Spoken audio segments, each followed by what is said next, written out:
George never thought he'd talk to anyone about this. Not his doctor, not his friends, not even his late wife when she was still here. It was too personal, too awkward. And honestly, he figured it just came with age. But one quiet Tuesday morning, sitting alone in his kitchen with a lukewarm cup of coffee, something hit him. "It doesn't feel like it used to," he whispered to himself. "Not just in bed, but in life." George is 72. His heart is steady, his blood work is normal. He walks his dog every morning and plays chess with his grandson every Sunday. He's doing all the right things. But deep down, he knows something is off. And what surprised him most was realizing the problem wasn't outside of him. It wasn't aging. It wasn't disease. It was something far more subtle. It was how he'd been touching himself. You see, for decades, George did what most men do, followed old habits. He learned young, in silence and secrecy, and never questioned it again. Same hand, same position, same hurried routine, until one day it stopped working. Not completely, but enough to make him wonder, is this how it ends? And maybe that's where you are too. Maybe you've noticed changes, a drop in sensation, less motivation, a slower recovery, or just this quiet ache that something's missing. And no one talks about it. Not your doctor, not the health blogs, not even the commercials selling blue pills. But I want you to know, you're not alone. And more importantly, you're not broken. My name is Dr. Mohit Khera. I've been a urologist for over 30 years, and if there's one thing I've learned after treating thousands of men in their 60s, 70s, and 80s, it's this. There is nothing shameful about wanting to feel alive again. There is nothing strange about needing connection, even if it's with your own body. And there is nothing weak about admitting that something so private has quietly stopped bringing you joy. If this resonates with you, even a little, I ask just one thing. Stay with me. Listen with an open mind. And if anything I say reflects your experience, type 1 in the comments, because chances are someone else reading them will feel seen too. And if this isn't for you, no pressure. Just type 0. That simple click helps me shape better advice for real men, not statistics. Now, let me ask you a difficult but honest question. What if the very way you've been masturbating for years is actually hurting your health? Not the act itself, but the how. What if it's harming your prostate? What if it's numbing your nervous system? What if it's draining your energy, your motivation, even your ability to feel deeply? And worse, what if it's all happening silently? No warning, no headlines. No one telling you this could be the reason why touch feels less fulfilling, why connection feels more distant, why a part of you just feels asleep. That's what this conversation is about. It's not about blame. It's not about shame. It's about waking up, reclaiming, reconnecting, because your body hasn't given up on you. It's just been waiting for you to listen again. So if you're ready, let's take this journey together. I'll walk you through the 7 most common mistakes older men make when they masturbate, the ones that silently affect heart health, prostate function, sexual response, and emotional well-being. And more importantly, I'll show you how to fix them, gently, naturally, without shame, and without pills. So sit back, take a deep breath, and know this. You're not the only one. And no, it's not too late. Let's begin. For decades, you've been told a simple truth. Masturbation is normal, it's healthy, it keeps the system running. And you believed it. Why wouldn't you?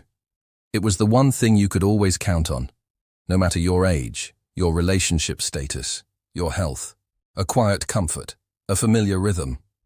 But what if I told you? That same belief, the one that felt so reassuring, could be quietly hurting you after 60. Let me be very clear. This isn't about demonizing masturbation. The act itself isn't the problem. The problem is what happens when you treat your 70-year-old body like it's still 25. Same intensity, same speed, same environment, same assumptions. That's where men get blindsided. And that's why I'm here. not to scare you, but to gently tell the truth most men never hear until it's too late. Your body has changed. Your brain, your blood flow, your nerve endings, your hormones, all of it. And what used to work like a charm, it might now be the very thing standing between you and the deeper pleasure, energy, and health you deserve in this new chapter of life. Let me explain. Back in your younger years, everything was faster. Blood moved easily, nerves fired quickly, hormones surged like clockwork. Your body could recover in hours. Your brain could handle intense stimulation. Your tissues were elastic, resilient, forgiving. So when you masturbated a certain way, maybe fast, maybe rough, maybe rushed, your body handled it. It adapted. But now, those same habits have very different effects. And the scariest part is, you might not even realize it's happening, because these aren't big symptoms. They don't shout, they whisper. Things like, it takes longer to feel aroused. I don't feel as much as I used to. I climax, but I feel more drained than satisfied. It's harder to recover. My interest in intimacy is fading. And we blame age. We think it's just part of getting older. But what if it's not? What if the problem isn't your age, but your habits? Let me tell you something I've learned as a urologist after reviewing thousands of scans, listening to countless stories, and watching men reclaim their vitality without a single pill. Your body isn't giving up on you. It's just reacting to how you've been treating it. And no one ever taught you how to adapt. Think about it. We get advice about stretching when we age, about walking instead of running, about how our digestion slows down, how our sleep changes, how our muscles need more recovery. But when it comes to sexual health, radio silence. No one tells you your prostate becomes more sensitive to pressure. No one tells you your dopamine system gets less flexible. An overstimulation can shut it down. No one tells you your pelvic floor, the muscle group under your genitals, begins to weaken quietly, and that certain habits can either destroy it or bring it back to life. No one tells you that the way you masturbate at 70 might quietly sabotage everything from blood pressure to bladder function to your ability to feel connection. And so you keep doing what you've always done, because no one warned you otherwise, until now. So let me flip the script for you. What if slowing down made you feel more, not less? Touching yourself with less pressure led to more sensation. Doing it in a different position helped your prostate and pelvic nerves recover? Adding intention and emotion actually rewired your brain for deeper satisfaction? These aren't guesses. These are real changes I've seen men make.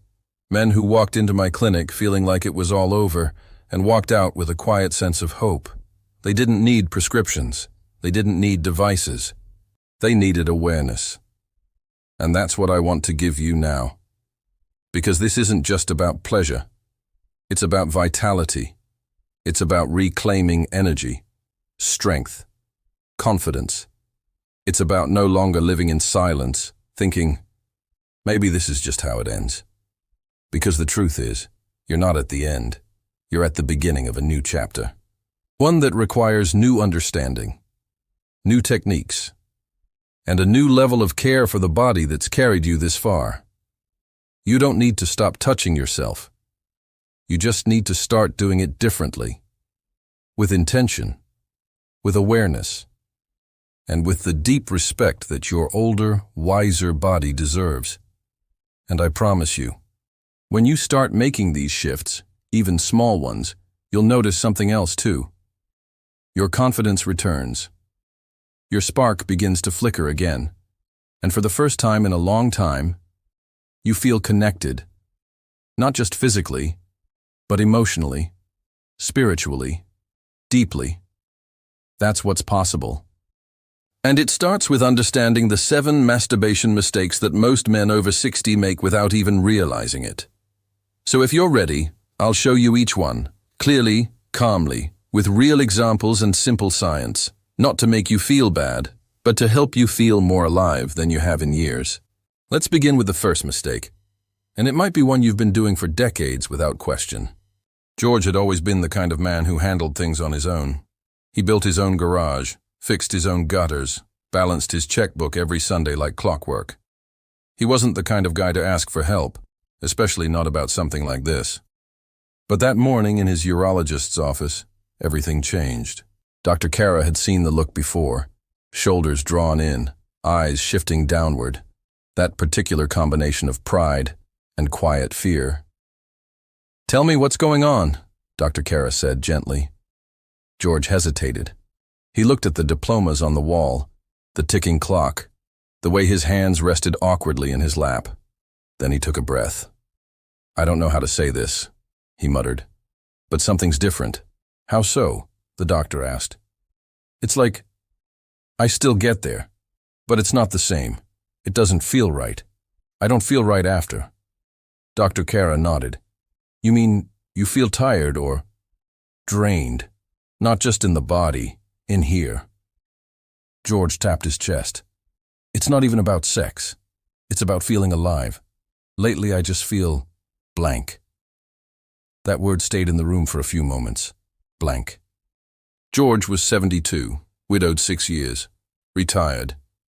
He volunteered at a local library, had lunch with his neighbor once a week, and tried to keep up with his daughter's texts, even if he still wasn't great with emojis. On the outside, everything looked fine. But inside, something was unraveling. And it wasn't sudden. It was slow, subtle, like a light dimming one notch at a time. "I used to feel something when I touched myself," George said, his voice barely above a whisper. "Now it's just routine, habit, no spark." Dr. Khera leaned forward. "You're not the only man who's told me that," he said. "In fact, I hear it more often than you'd think." George looked up, eyes wide. "Really?" "All the time." There was something in the way Dr. Khera said it, not clinical, not cold, that made George lean in. For the first time, he felt safe enough to go deeper. "I still do it," George admitted, "but I don't know why anymore. It's like brushing my teeth, just something I do. And after, I don't feel relaxed. I feel lonelier." That was the real wound, not the fading sensation, not the slower response, but the creeping sense that something intimate had become empty. Dr. Khera nodded slowly. "I understand," he said, "and I can tell you something that might surprise you." George tilted his head. "It's not your age, and it's not your fault. It's your habits." That word struck something in George. "Habits? I've been doing it the same way since I was a teenager," George said. "Exactly," the doctor replied. "But you're not a teenager anymore. And your body, your nervous system, your prostate, your circulation, they've changed." George sat back. Let that land. He hadn't thought of it that way. He'd changed his diet with age, taken up walking instead of jogging, got reading glasses, watched his salt. Why had he never considered that this might need to change too? Dr. Khera continued. "Most older men never hear this. They're told to just accept decline, or worse, they get handed pills, but no guidance. No one ever says, 'Let's look at how you're treating your own body in private.'" George nodded, slowly. "So, what do I do?" Dr. Khera smiled. "You learn a new way. One that fits your body now. One that honors where you are in life instead of fighting it." And that's how George's transformation began. Not with a prescription, not with a machine, not even with a fancy therapy, but with awareness. That night, for the first time in decades, George did something different. He didn't rush. He didn't sit on the toilet, hunched and hidden. He didn't turn to the same videos on his phone. He turned off the lights, sat comfortably, took a few breaths, placed his hand on his chest first, to feel his own heartbeat, to remember that he was alive. And when he touched himself, he did it gently, slowly, without any goal in mind. It wasn't about release. It was about reconnection. And something shifted. Not everything, not at once, but enough. Enough to feel a spark, not of lust, but of presence.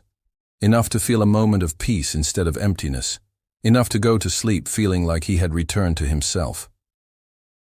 In the weeks that followed, George started noticing little things. His energy in the morning was better.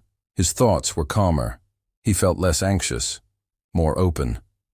Even his conversations with his daughter deepened. He laughed more, listened more, reached out more. And no, it wasn't all because of masturbation.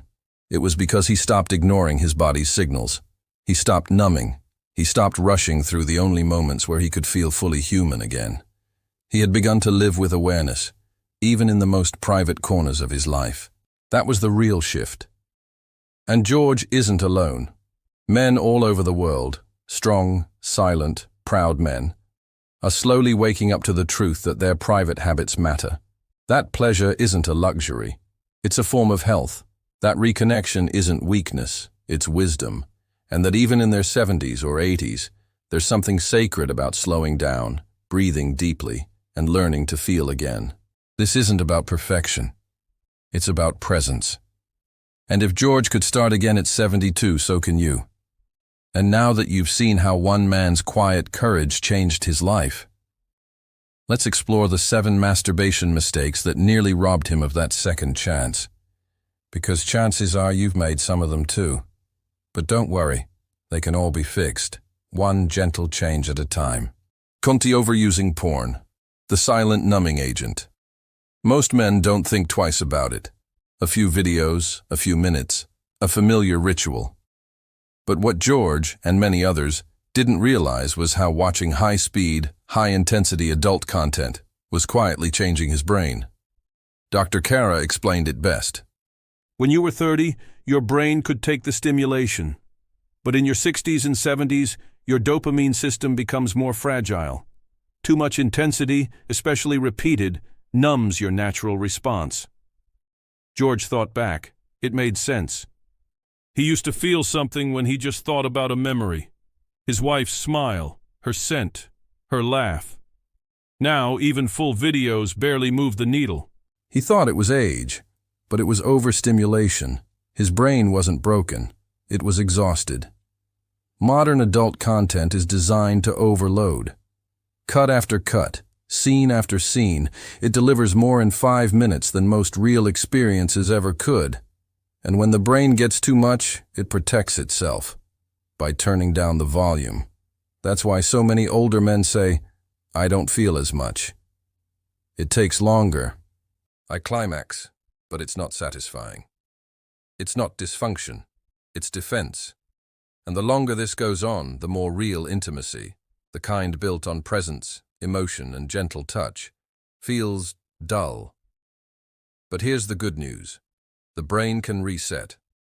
Dr. Khera calls it dopamine fasting, taking even a short break from visual content and using imagination or memory instead allows the brain's pleasure system to breathe again.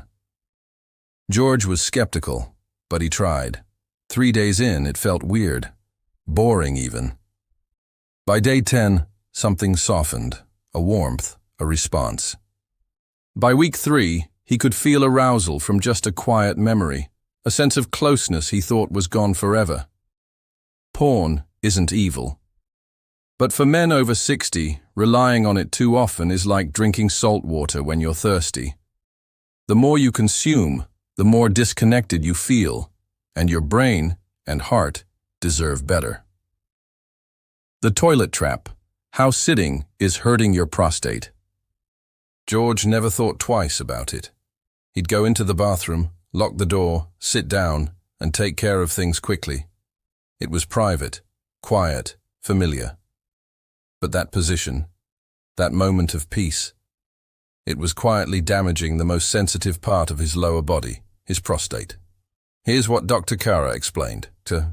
When you sit on the toilet and hunch over, you compress the pelvic floor. Blood flow decreases, nerves get pinched, and worst of all, you're putting constant pressure on the prostate. George blinked. So I've been hurting myself for years. Not intentionally, but yes, a little, every time. Sitting while touching yourself may feel natural, but for men over 60, where circulation is already slowing and tissues are more delicate, this position becomes a danger zone. Here's what starts to happen. Incomplete bladder emptying, dribbling after urination, swelling around the groin. Even dull aches that most men dismiss as normal. George thought his frequent bathroom trips were just part of aging. But after changing where and how he masturbated, those symptoms began to fade. He started standing sometimes, or reclining on the bed. Most importantly, he gave his pelvic area space to breathe, and his body thanked him for it. Toilet time is for one purpose. When you mix it with another, your body gets confused, and worse, damaged. So if this habit sounds familiar, it's time for a change. It doesn't take much, just a shift in space, posture, and awareness. Your prostate deserves that kindness. The rush, when speed kills sensation. "Doc, I don't have all day," George said it jokingly, but the truth behind the words was deep. Like most men of his generation, George learned early to keep things fast, quiet, private. Pleasure wasn't something to linger in. It was something to get over with. But the older he got, the more that urgency worked against him. Dr. Khera explained. Rushing sends your nervous system into stress mode. Blood vessels constrict, muscles tighten. You climax, but your body doesn't release. Instead of relaxation, you feel drained. George knew the feeling all too well. He'd finish, then sit there, not satisfied, but empty. He thought it was just part of aging. But it wasn't age, it was the habit of urgency. When you treat self-pleasure like a chore, your body starts to resent it. Your brain no longer releases the full cocktail of healing hormones: oxytocin, dopamine, serotonin. You get the spark, but not the warmth. Over time, this does more than reduce pleasure. It trains your body to expect shallow stimulation. You lose depth. You lose sensitivity. And eventually, you lose interest, even with a partner. That's what happened to George. For years, he rushed, out of habit, out of stress, out of a quiet belief that it didn't matter anymore. But once he slowed down, everything changed. He started with simple pauses, letting his breath guide the rhythm, placing his hand gently, without pressure, and listening to what his body actually wanted, not what his mind was pushing for. And slowly, sensation returned. So did satisfaction. And for the first time in years, he didn't feel empty after. He felt full. There's no finish line anymore, no stopwatch, just presence. And that's where healing begins. Ignoring the pelvic floor, the hidden engine of male vitality. George had never even heard of the pelvic floor until Dr. Khera brought it up. He assumed all his strength came from muscles he could see: arms, legs, chest. But underneath it all, there was another layer, a foundation. The pelvic floor is a group of muscles that supports the bladder, prostate, and sexual organs. And after 60, it's often the first to weaken, silently. Dr. Khera explained it like this. Imagine trying to power a car with a weak engine. It might run, but it won't feel right. That's what happens when your pelvic floor loses strength. Years of sitting, slouching, holding stress in the gut, they take their toll. And when George learned about this, he started to connect the dots. His leaking after urination, the reduced firmness during arousal, that strange, vague numbness around the groin, all of it traced back to one neglected area. And worse, he was making it weaker during self-pleasure. When you bear down, Dr. Khera warned, you're pushing against your prostate and weakening the very muscles that should be lifting you. So George started doing something new. Each time he felt aroused, he practiced gently tightening the area he'd used to stop a stream of urine, not forcefully, but mindfully. He did it during walks, during TV commercials, even lying in bed. And after a few weeks, he noticed a shift. More control, more sensation, more confidence. It was like waking up a forgotten muscle, and with it, a forgotten part of himself. The pelvic floor is invisible, but its effects, profound. Ignore it, and you slowly lose strength. Engage it, and you restore power from the inside out. Too often, or not at all, the frequency trap.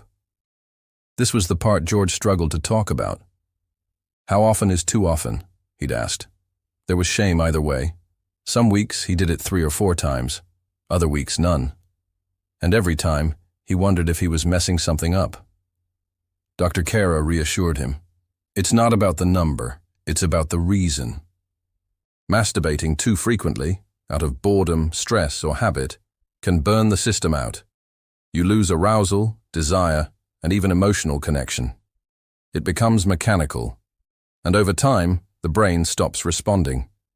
But stopping altogether, that's no better. Without regular stimulation, even gentle, blood flow to the genitals drops. Nerve endings atrophy, erectile strength fades, not from age, but from disuse. The sweet spot. For most older men, once or twice a week, mindfully, intentionally, is enough to keep the system alive without exhausting it. That gave George relief. It wasn't about rules. It was about listening. Some weeks he felt desire, other weeks he didn't, and that was okay, because now, when he touched himself, it came from presence, not pressure, and that small shift changed everything. Too much pressure, the force that breaks what it's trying to fix. This one hit George hard, because it was so instinctive. The tighter grip, the harder squeeze, the faster movement. He didn't mean to be rough. But when sensation started fading, he thought maybe more force would bring it back. He was wrong. Dr. Khera explained, more pressure doesn't bring more feeling, it brings more damage. Older tissue, especially in the penis, is more delicate. Years of friction, aggressive habits, and hard squeezing cause microtears, reduce elasticity, and damage nerve endings. Some men even develop scarring beneath the surface, leading to curvature, pain, or erectile dysfunction. But it happens slowly, quietly, until one day, the pleasure is gone. George never imagined he was hurting himself. But once he knew, he made a change. He used less pressure, sometimes just his fingertips. Other times, he simply focused on breath and imagination, no friction at all. And over time, something beautiful happened. Sensation came back, not all at once, but enough. Enough to feel hope, and enough to prove healing is possible. Disconnected. When emotion leaves the room. This, Dr. Khera said, was the most damaging mistake. Not the porn, not the posture, not the frequency or the pressure, but the disconnection. George knew the feeling too well. Touching himself without feeling anything. No emotion, no warmth, no presence. Just a quiet, mechanical moment, followed by even quieter emptiness. Dr. Khera explained what most men never hear. Masturbation isn't just physical, it's emotional, spiritual. When you disconnect, when it becomes just a habit, your brain no longer releases the chemicals that make you feel good, whole, alive. Oxytocin, dopamine, serotonin. Without emotional presence, they don't release the same way. You climax, but feel nothing. George remembered one night, long after his wife passed, when he touched himself just to fall asleep. But instead of comfort, he felt colder, lonelier, like he'd betrayed something sacred. And that's what Dr. Khera helped him reclaim. Not technique, but intention. Now when George touches himself, it's with purpose, not to chase a high, but to honor what's still alive in him, a moment of gratitude, a reconnection with his body, a quiet reminder, I still matter. That changed everything. Because when you bring emotion back into the room, your body responds, and so does your spirit. These were the 7 mistakes George had been making, silently, unknowingly, like so many men. But once he saw them clearly, he did something brave. He changed. And now that you've seen the same, the next question is, what do you do instead? Let's talk about it next. Not with lectures or guilt, but with gentle, practical solutions that anyone can start today. 1. Use memory, not media. One of the first changes George made was giving up online adult content. Not forever, but long enough for his brain to remember how to feel. It wasn't easy. The first few days felt dull. Imagination didn't offer the same instant spark. But Dr. Khera told him something powerful. Your brain doesn't need more stimulation, it needs space. By using memory, a warm moment with his wife, a time of connection, even just a peaceful sensation, George began to feel something new. Not the sharp excitement of a screen, but a softer, deeper response, one that stayed with him long after. He didn't need hundreds of images, just one real moment his body remembered. And little by little, the spark returned. If you've relied on videos for a long time, start small. 1 week without it. Let your breath lead. Bring up a memory that once made you feel truly close to someone. You'll be surprised what your brain still knows how to feel, if you let it. Change your position, protect your prostate. George never imagined that where he sat was harming his body. But once he left the toilet behind, his pelvic pain began to fade, and his urination became smoother. The key was space and circulation. Instead of sitting hunched, George sometimes stood up other times. He lay back in bed with a pillow behind him. Occasionally, he simply relaxed in a reclined chair, letting his hips open and breath deepen. He noticed more than just comfort. His whole system responded better. Fuller release, less groin tightness, fewer middle-of-the-night trips to the bathroom. If the bathroom has been your only private space, consider this. You deserve better. Make a ritual. Clean space, soft lighting, quiet music if you'd like. Create a setting that respects your body, not one that compresses or rushes it. Your prostate will thank you. Slow down and breathe. The anti-aging practice. You can do today. It sounded too simple to George at first. Breathe? That's the solution? But once he tried it, something shifted. He began to take 3 deep breaths before touching himself.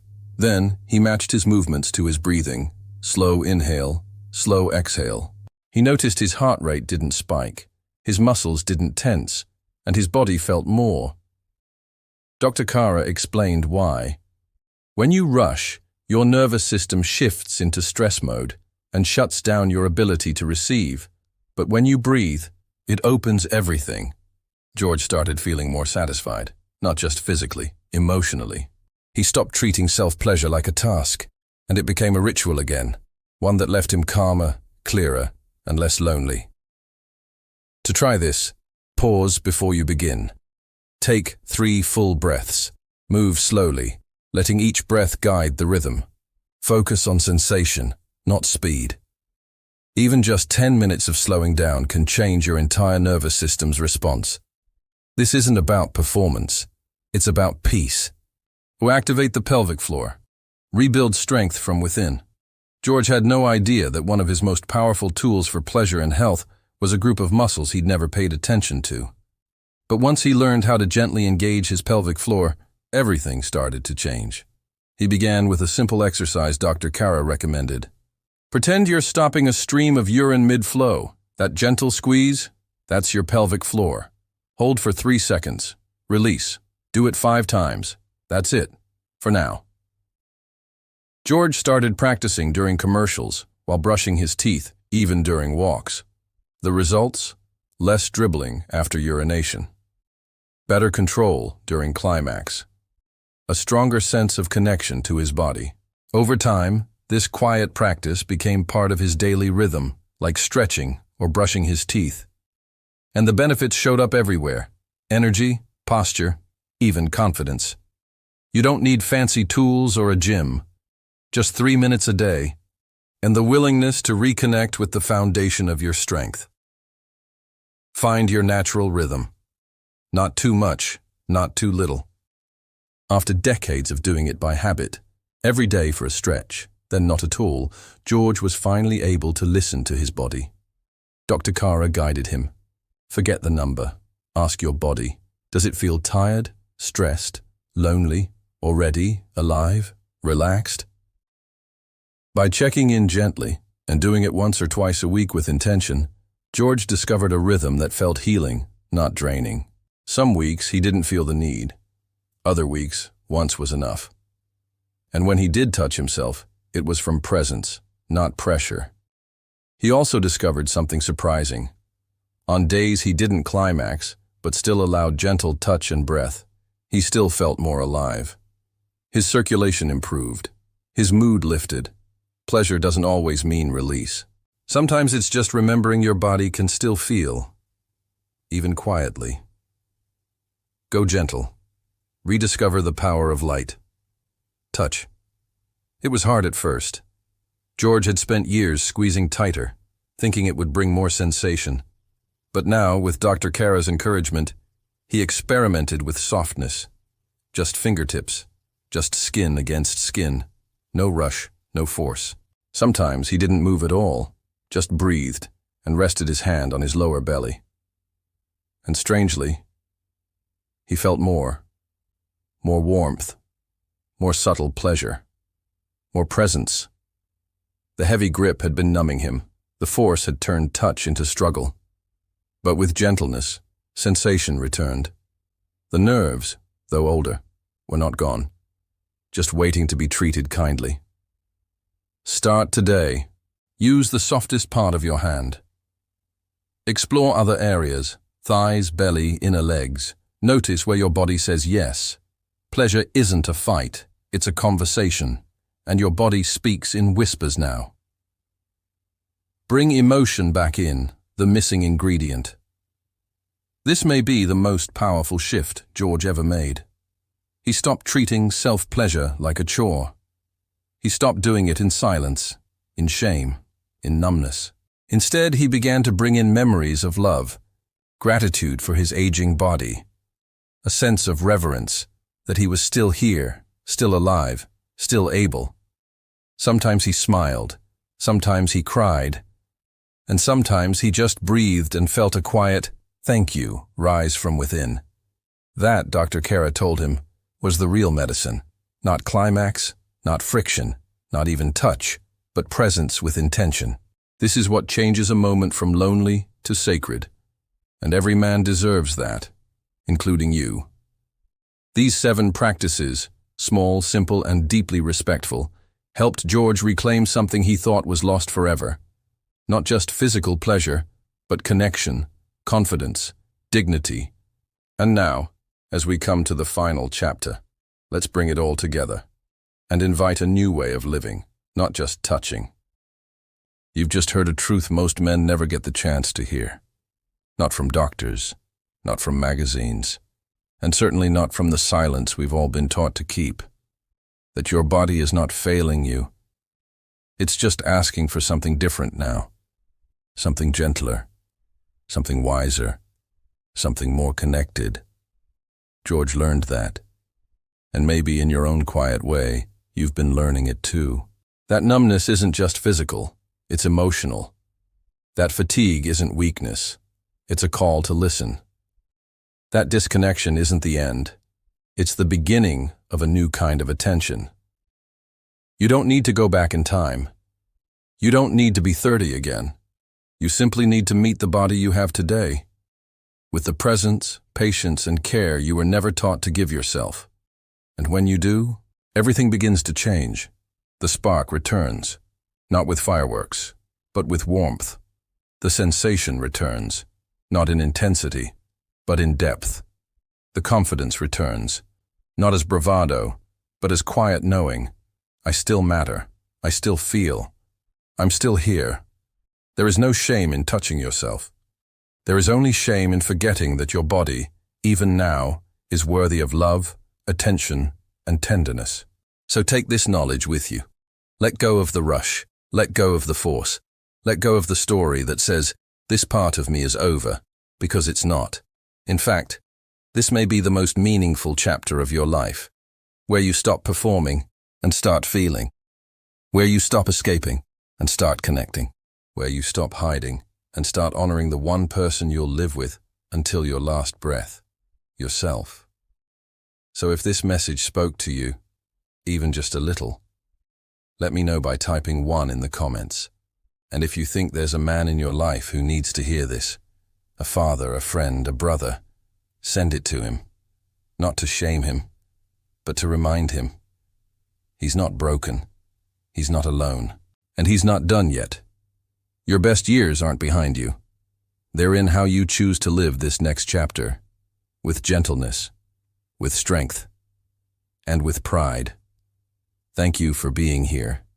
And thank you, truly, for choosing to listen.